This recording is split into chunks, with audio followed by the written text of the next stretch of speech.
Hola gurises, ¿cómo están? Bienvenidos a un nuevo video en el cual voy a tratar de dar respuesta a la pregunta que seguramente se hacen mientras participan de hechos y procesos que desencadenaron la Segunda Guerra Mundial.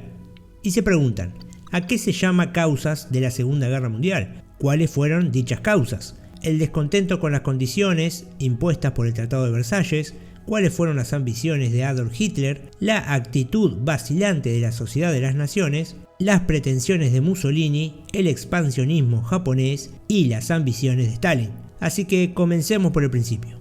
Se denomina causas de la Segunda Guerra Mundial a los hechos y procesos que desencadenaron el conflicto bélico que enfrentó a los aliados y las potencias del eje. Ese enfrentamiento tuvo lugar entre 1939 y 1945 hacia mediados del siglo XX. Esas causas se fueron gestando en el llamado periodo de entreguerras, que se extendió entre 1919 y 1938. Fueron varios procesos simultáneos que se entretejieron entre sí hasta desembocar en la invasión alemana de Polonia, que fue el detonante de la guerra. Ahora bien, ¿cuáles fueron las causas de la Segunda Guerra Mundial? Estas causas comenzaron a gestarse luego del fin de la Primera Guerra Mundial. Las más importantes fueron el descontento con las condiciones impuestas por el Tratado de Versalles, la incapacidad de la Sociedad de las Naciones para frenar el rearme y el expansionismo de la Alemania nazi, las pretensiones de Benito Mussolini de construir un imperio italiano, el expansionismo y el militarismo japonés, y las ambiciones de los dirigentes soviéticos que deseaban recuperar los territorios que el imperio ruso había perdido en 1917.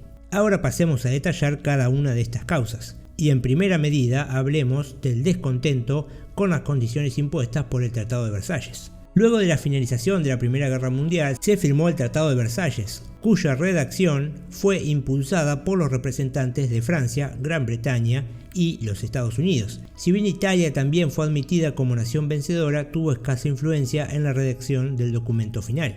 De las muchas disposiciones del acuerdo, las más importantes fueron las que consideraron a Alemania y sus aliados como responsables del inicio del conflicto bélico, por lo que se les impuso el desarme militar, la pérdida de territorios y el pago de indemnizaciones económicas a los países vencedores. En el caso particular de Alemania, se la despojó de todas sus colonias, perdió la séptima parte de su territorio, se le prohibió fabricar material bélico y debió entregar toda su artillería y la flota de guerra. Además debió desmilitarizar la región de Renania, lindante con Francia. Estas condiciones generaron un fuerte resentimiento entre la mayoría de los alemanes, que aspiraban a vengarse de los vencedores y restaurar lo que entendían debía ser un destino de grandeza. Ahora pasemos a hablar de las ambiciones de Adolf Hitler. El líder del Partido Nacional Socialista Obrero Alemán se había propuesto recuperar los territorios perdidos en 1919, unir a todos los germanos parlantes en un único estado y conquistar un espacio vital que asegurara el desarrollo de Alemania como primera potencia mundial. Hitler aprovechó el resentimiento provocado por las cláusulas del Tratado de Versalles y los efectos catastróficos de la Gran Depresión para sumar voluntades a favor y ganar las elecciones de 1933, que lo catapultaron al cargo de canciller de Alemania.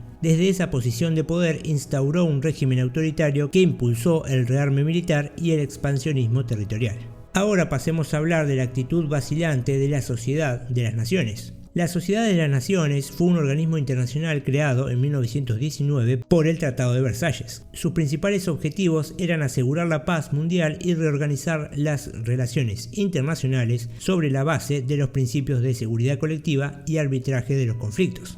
Si bien durante la década de 1920 consiguió algunos éxitos en su labor, luego de la Gran Depresión se mostró incapaz de desactivar conflictos que estuvieron en el origen del inicio de la Segunda Guerra Mundial, entre ellos la remilitarización de Renania y la invasión italiana de Etiopía, la invasión japonesa de China, la anexión de Austria por Alemania y la crisis de los Sudetes de Checoslovaquia en 1938. Ahora pasemos a hablar de las pretensiones de Mussolini. Durante la década de 1920, Mussolini aprovechó el descontento de muchos italianos por los escasos beneficios obtenidos tras la firma del Tratado de Versalles, para construir un movimiento nacionalista que buscaba restaurar la gloria nacional y expandir las fronteras de Italia. En ese contexto, el líder del fascismo buscó crear un imperio italiano que emulara la gloria del antiguo imperio romano. Ese objetivo lo condujo a planear la anexión de Albania y Grecia en Europa y de Libia, Somalia y Etiopía en África. Ahora pasemos a hablar del expansionismo japonés. Luego de la restauración de Meiji en 1868, la clase dirigente japonesa se propuso emular el desarrollo económico y militar de las principales potencias de Occidente. A partir de entonces, Japón desarrolló un nacionalismo muy agresivo que articuló tradición con modernidad y que buscó extender su pequeño territorio insular. El objetivo se tradujo en varios enfrentamientos como la guerra contra la Rusia zarista, la anexión de Corea, la ocupación de Manchuria y la invasión de China. Esta actitud agresiva en materia de política exterior tenía como fin último ocupar un espacio geopolítico que asegurara la provisión de las materias primas y alimentos que el imperio japonés necesitaba para asegurar su desarrollo industrial y su hegemonía militar en el sudeste asiático. Finalizando el video, tenemos que hablar de las ambiciones de Stalin. Los dirigentes de la Unión Soviética, encabezados por Joseph Stalin, deseaban recuperar los territorios que Rusia había perdido tras su salida de la Primera Guerra Mundial en 1917. Esas pérdidas territoriales habían quedado plasmadas en el Tratado de Brest-Litovsk de 1918. Las ambiciones de los dirigentes soviéticos los llevaron a firmar un pacto de no agresión con la Alemania nazi que les aseguró la anexión de Lituania, Letonia y Estonia, y que condenó a Polonia a su desaparición como Estado independiente. Bien, hasta acá el video de hoy, espero que les haya parecido interesante o les haya sido de utilidad. Si es así, los invito a que le den me gusta al video, a que se suscriban al canal y, como ya saben, hasta otro dato de color.